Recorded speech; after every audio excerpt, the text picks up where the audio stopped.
విక్రమ్ టీవీకి సబ్స్క్రైబ్ చేయండి. Subscribe to Vikram TV. Subscribe to Vikram TV. Subscribe to Vikram TV. Subscribe to Vikram TV. Please like, share and subscribe to Vikram TV.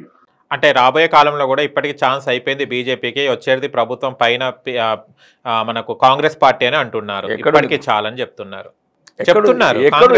ఎన్ని రాష్ట్రాలలో ఉంది? ఎక్కడుంది మోసం దగా 420 కూడా తప్పుడు నిన్న మొన్న కాంగ్రెస్ అధ్యక్షులు ఖార్గే గారు ఒరే బాబు అద్దునరా తప్పుడు వాగ్దానాలు చేయకుండా చేసి సిగ్గుపోతుంది, చచ్చేటప్పుడు నాకెందుకు రా ఈ అవమానం అంటున్నాడు. డైరెక్ట్ మహారాష్ట్రలో డైరెక్ట్ అంటున్నాడు ఆయన, వద్దు ప్రజలను మోసం చేయకండి, ఏదైతే ఆచరణ యోగ్యం అవుతుందో అదే అమలు చేయండి. కాబట్టి కాంగ్రెస్ కామోగా కథం. ఓకే, ఒకవేళ మీకే అధికారం ఇక్కడికి వచ్చిన తర్వాత బీజేపీకి వస్తే మీరు తెలంగాణలో ఎలాంటి అభివృద్ధి చేయబోతున్నారు? ముఖ్యంగా భారతీయ జనతా పార్టీ ఇది ఒక సామాన్యుల పార్టీ. ముఖ్యమంత్రులను చూడండి, ఒరిస్సా కావచ్చు, మధ్యప్రదేశ్ కావచ్చు, రాజస్థాన్ కావచ్చు, హర్యానా కావచ్చు, ముఖ్యమంత్రుల కుటుంబాల నేపథ్యం చూడండి. యూపీ యోగి ఆదిత్యనాథ్ కుటుంబం, ఇవి సామాన్య కుటుంబాలండి. దొంగ కాంగ్రెస్ లాగా కాదు, మోసప్ కాంగ్రెస్ లాగా కాదు. ఈ భారతం సనాతన ధర్మం, సంస్కృతి, సాంప్రదాయము నిరంతరం వెలగాల 1000 సంవత్సరాల వరకు అని ఒక ఆలోచించే పార్టీ. కాబట్టి ఇక్కడ ముఖ్యంగా భారతీయ జనతా పార్టీ మీద ఒక నమ్మకం ఉంది ప్రజలకు. ఒకటి ఏంటిది? చెప్పింది చేస్తుంది, చేసేదే చెప్తుంది. కాబట్టి రాబోయే ఎలక్షన్లలో మా మేనిఫెస్టో ద్వారా కావచ్చు, కానీ మేము మాత్రం ఇక్కడ చేయగలుగుతాం. ఇక్కడ అందరినీ ఒక రాష్ట్రాన్ని మొత్తము అన్ని రకాలుగా అభివృద్ధి చేసే దిశలో వెళ్తాము. డబుల్ ఇంజన్ సర్కార్ లాగా మహిళలకు కావచ్చు, రైతులకు కావచ్చు, నిరుద్యోగ యువతకు కావచ్చు, పేదలకు కావచ్చు, అన్ని రకాలుగా అందరు నిరుపేదలకు ఇల్లు, నిరుపేదలకు పెన్షన్లు, నిరుపేదలకు ఇంకా వాళ్ళకి ఏదైనా సౌకర్యాలు, నిరుద్యోగులకు ఉద్యోగాలు కావచ్చు, సెల్ఫ్ ఎంప్లాయ్మెంట్ కావచ్చు, ఇండస్ట్రియల్ పాలసీస్ కావచ్చు, లేదు రవాణా సౌకర్యం లేని చోటు సుమారు ఇప్పుడు నిజామాబాద్కి ఎయిర్పోర్ట్ లేదు, ఇట్లాంటి air connectivity, rail connectivity, bus connectivity అన్ని రకాల కనెక్ట్ చేసి ఈ తెలంగాణని ఈ దేశంలో నెంబర్ 1 స్థానంలో తీసుకెళ్తాం. కానీ ఇప్పుడు చెప్తారు, గతంలో కూడా చాలా మంది నాయకులు చెప్తూనే ఉంటారు, పదవులు వచ్చిన తర్వాత చెయ్యరు. మళ్ళీ మీకు అదే చెప్తున్నా, ఆ పార్టీ గదొకటి అది కుటుంబ పార్టీ, ఫ్యామిలీ కంపెనీ, అది అయిపోయింది. గద నడుపుతున్నారు 2 ఎమ్మెల్యేలు కూడా. ఈ దేశం కోసం, ధర్మం కోసం, న్యాయం కోసం ఉన్న పార్టీ ఈ దేశంలో ఒకటి. ఇది నిరంతరం ఉంటుంది 1000 సంవత్సరాల వరకు. ఓకే, అవి కొన్ని కేసీఆర్తో పోతాయి, కొన్ని ఉద్ధవ్ ఠాక్రేతో పోతాయి, కొన్ని అఖిలేష్ యాదవ్తో, మళ్ళీ ఉడతల కొడుకుల మనమల్లి ఉంటారు తప్ప ఈడ ప్రతి ఒక్కళ్ళు మామూలు బిడ్డ కూడా ప్రధాని అవుతాడు బీజేపీలో, మామూలు బిడ్డ కూడా ముఖ్యమంత్రి అవుతాడు. కేటీఆర్ ఉన్న ఇంకోళ్ళు ముఖ్యమంత్రి ఏమని కేసీఆర్ని, రాహుల్ గాంధీ ఉన్న వేరే ప్రధానమంత్రి ఏమని చూద్దాం. ఇప్పుడు అంతకుముందు ఏదో చేసినారు, ఎన్నుకుంటే తుపాకులు పెట్టి ఆడిపించారు పిల్లలకు తెలియదని.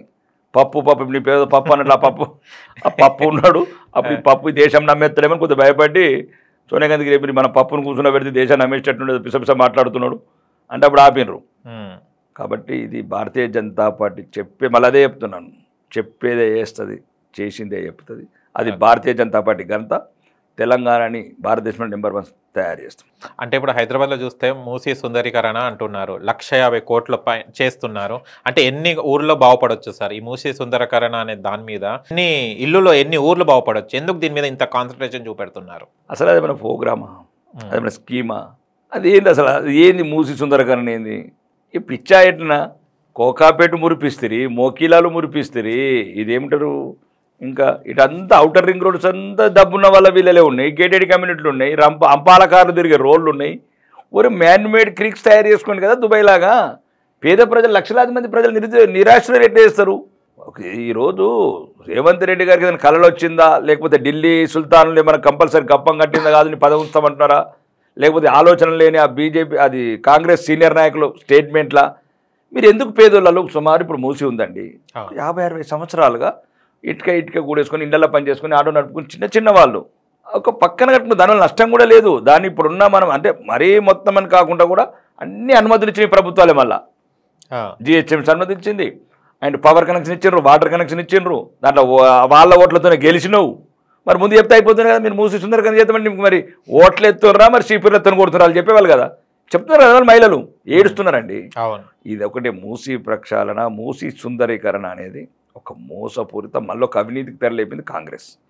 ఢిల్లీకి అదేదో చెప్పారు ఆ కేటీఆర్ స్టేట్మెంట్, మరి వీళ్ళకున్న అఫీషియల్ డాక్టర్ 25,000 కోట్లు ఒప్పుకున్నారట పదవి ఉండాలంటే. దానికి సంబంధించి ఇంకా దీని మీద ఇప్పుడు ఈ కార్పొరేట్ కంపెనీస్కు షాపింగ్ మాల్ కావచ్చు, రకరకాల రెస్టారెంట్ కావచ్చు, లేకపోతే ఏఎంబీ లాంటి మాల్ కావచ్చు, ఐమాక్స్ ప్రసాద్ ఐమాక్స్ థియేటర్ లాంటివి కావచ్చు, అక్కడ ఇద్దామని ఇది ఒక కుట్రపూరిత ప్లాను. మేము నల్గొండకు కానీ మిగతా జిల్లాలకు కానీ సాగునీరు కొనడానికి ఎటువంటి అభ్యంతరం లేదు. అది ఏదైతే 1,50,000 కోట్లు పెరిగినా 1,50,000 క్యూసెక్స్ వాటర్ సెమ్ పోవాలా, బ్రహ్మాండంగా రిటైనింగ్ వాల్స్ కట్టి హైలీ టెక్నాలజీ అండి, విత్ ఇన్ కంప్లీట్ చేయొచ్చు, ఇన్ టైంలో కంప్లీట్ చేయొచ్చు రిటైనింగ్ వాల్స్. ఎక్కడి నుంచి నీకు సుమారు గండిపేట నుంచి సుమారు సిటీ అవుట్స్కట్ వరకు, అంటే నీకు అంత లోపల ఫస్ట్ కంప్లీట్ చేయాల్సింది ఏంది, ఆ కెమికల్స్ రాకుండా దాని ట్రీట్మెంట్ ప్లాంట్స్ కావచ్చు, చాంబర్స్ కావచ్చు, ట్రీట్మెంట్ చాంబర్స్ కావచ్చు. రెండోది డ్రైనేజ్ రాకుండా, ఈ డ్రైనేజ్ ఇవన్నీ కంట్రోల్ చేసిన తర్వాత దాన్ని మనం ఒక రిటైనింగ్ వాల్స్ కట్టి ఎక్కడైతే సిటీ లిమిట్స్ వరకు పేదవాళ్ళు ఎక్కడైతే అక్కడ పక్కన చిన్న కొద్దిగా ఏదో వాళ్ళకున్న 50 ఏళ్ళ శ్రమ 2 తరాలు కష్టపడి ఒక 2 బెడ్రూమ్ల అంటే మీకు 2 రూమ్ల ఇల్లు వేసుకున్న వాళ్ళని, లేదు ఒక చిన్న 50 గజాల ఇళ్ళల్లో పనిచేసి ఒక ఆమె అంటుంది మొన్న 50 ఏంటి ఇళ్ళల్లో గిన్నెలు దోమనయ్యా, ఒకసారి 50 గజాలు కొనుక్కున్నాను, ఒకసారి 60 గజాలు కొనుక్కున్నాను, నాకు 3 పిల్లలు అయితే 3కి మంచిగా ఒక అంత తెచ్చి కట్టుకున్నాను. వాళ్ళకి సుమారు అది ఇప్పుడు 2 కోట్ల వాల్యూ, దానికి 10 లక్షల డబుల్ బెడ్రూమ్ ఇస్తుంటారు పిచ్చోళ్ళు. పాగలైనరా లేకపోతే ఎరగడ కోతరా? నేనేమంటున్నాను, మొత్తానికి సిటీ హౌస్ కట్ వరకు వాళ్ళని వదిలేసి అక్కడి నుంచి శుద్ధీకరణ చేసుకుంటారా, ఫ్లోటింగ్ రెస్టారెంట్ పెట్టుకుంటారా, రాబర్ట్ వద్దని ప్రియాంక గాంధీ గారిని తీసుకొచ్చి ఆ ఫ్లవర్ బోట్లలో దింపుతారా, ఈ పప్పుని తీసుకొచ్చి ఉల్టా దింపుతారా, అది మీరు చూసుకోండి. పేద ప్రజలని మాత్రం కాల్ చేస్తే అది ఏంటంటే ఎంత అభిమానం అండి, బుల్డోజర్లతో దొక్కిస్తాడా ముఖ్యమంత్రి? ఏం పాపం చేశారండి పేదలు, ఎంత అహంకారం అండి, ఇది మంచిది కాదండి రేవంత్ రెడ్డి గారికి. ఆయన మొన్న ఏదో అంటున్నాడు, ఏం మాట్లాడుతున్నాడు ఆవేశంలో, ఒకసారి ఆ పర్సనాలిటీకి మించి మాట్లాడుతున్నాడు. హోదా ఉంటే ఏముంటుంది, 3-4 ఉంటే ఒక 7 ఉంటుంది, 5 ఏళ్ళు ఉంటుంది. ఇంతకుముందు కాలేదా మాజీ ముఖ్యమంత్రులు? అది తప్పు కదా. ఎవరు అడ్డొస్తే వాళ్ళ మీద బుల్డోజర్లు ఎక్కించి తీసుకుపోతారట. మరి బుల్డోజర్ కూడా ఆమె అడిగింది, నువ్వు మాట్లాడేదేనా ముఖ్యమంత్రి స్థాయి భాషనేనని. చూడండి వైరల్ అవుతున్న వీడియోలు. నీకు ఇది తొక్కి పిచ్చుకోతందుకు మేము ఓట్లు వేసినామని అడుగుతున్నారు. మరి ఇదేనా రేవంత్ రెడ్డి సమాధానం చెప్పాలి? ఈ పేద ప్రజల మీద బుల్డోజర్ దొక్కిస్తావా రేవంత్ రెడ్డి? ఆరు ఉప ముఖ్యమంత్రి బట్టి విక్రమార్క గారు, ఈ దళిత బిడ్డలు, పేద బిడ్డలు, అణగారిన వర్గాలు, నువ్వు ఆ దళితుల కోటలోనే ఉప ముఖ్యమంత్రి తీసుకున్నావు. దళితుల కోటనే ప్రజా దర్బార్ దొరలున్న బంగ్లాలు ఉంటున్నావు. దళితుల తరపు పోరాడు బట్టి విక్రమార్క గారు. మీరు ఆ వర్గాలకి వచ్చిన బిడ్డలు కాబట్టి మీకు ఆ ప్రజల కన్నీళ్లు తెలుస్తాయి. మూసీలు ఎవరు కట్టుకున్నారు? ఉప ముఖ్యమంత్రి గారు బట్టి విక్రమార్క గారు. డబ్బు నోడలో పోయి బంజారాయిస్లో కట్టుకున్నాడు, డబ్బు నోడు పోయి కోకాపేటలో కట్టుకున్నాడు, డబ్బు పోయి సోమాజిగూడలో కట్టుకున్నాడు. ఎవడైతే దళితులు ఉంటారో, పేదవాళ్ళు ఉంటారో, అణగారిన వర్గాలు ఉంటారో వాళ్ళు 50 ఏళ్ళు కష్టపడి అక్కడ కట్టుకున్నారు. బట్టి విక్రమార్క గారు పాదయాత్ర ఏంటి చూద్దాం. మీ దళిత బిడ్డలు ఏ రకంగా సమాధానం చెప్తారు? మూసి పక్కన, మూసి అంటే మళ్ళీ నల్గొండలో చేసావు, నువ్వు కూడా ముఖ్యమంత్రి చేసినట్లు. ఈ మూసి ఎవరైతే లక్షలాది పేదలు కడుపు కొట్టాలనుకుంటారో, వాళ్ళ ఇల్లు ధ్వంసం చేసి మళ్ళీ 2 తరాల వరకు కోలుకోకుండా చేద్దామనుకుంటారో అక్కడ పాదయాత్రని చూద్దాం. ఎట్టి పరిస్థితుల్లో ఎక్కిత్తడో बुलडोजर ముందు మేమే పడుకుంటాం. जब देखेंगे जिसका रेवंत रेड्डी का ताकत, उसका सरकार का ताकत कितना है, जो गरीबों के ऊपर कितना जुल्म करते, जुल्म भी सहने का एक टाइम रहता. जब जवाब ऐसा देगा, మీరు కూడా ఆలోచించాలి. ఇక్కడ ఉన్న వాళ్ళు ఇప్పుడు చూపేయండి తడాక.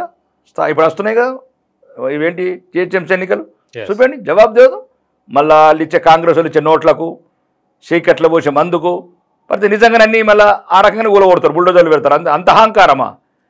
ఎవరి మీద ఎక్కిస్తారండి రేవంత్ రెడ్డి బుల్డోజర్లు? ఎందుకు ఎక్కిస్తావు పేదవాళ్ళ మీద బుల్డోజర్లు? నీకు బుల్డోజర్లు ఎక్కేది కానీ నీకు అధికారం ఇచ్చింది. బట్టి విక్రమార్క గారు చెప్తున్నారు ఇక్కడేదో చేస్తాడు. ఇక్కడేం చేస్తున్నాడు బట్టి విక్రమార్క గారు? మోకిలా సైడ్ చేయు, రీజనల్ రింగ్ రోడ్ 358 కిలోమీటర్లు అక్కడ చేయి. క్రీక్లు పెడతావా, రెస్టారెంట్లు పెడతావా, ఫ్లోటింగ్ రెస్టారెంట్లు పెడతారా, షాపింగ్ మాల్ పెడతారా? డబ్బు నోడు ఎక్కడ కడతాండి? మొయినాబాద్ తాగుతలేడు, కూర్చున్నాడు, చేవేళ దాకా పోతున్నాడు ఫామ్ హౌస్లు కట్టుకొని. చేయాల్సిన ఎక్కడైనా పోతాడు. మరి డబ్బున్నోడండి, డబ్బున్నోడు ఎక్కడైనా పోతాడు. పేదవాడి కడుపు ఎందుకు కొడతారు? అదే మేము అడుగుతున్నాం, అదే బీజేపీ తప్ప దాంట్లో ఏం లేదు. నల్గొండకు సాగునీరు, పేదవాళ్ళకి ఎటువంటి అన్యాయం జరగకుండా ప్లానింగ్లు చేద్దామని.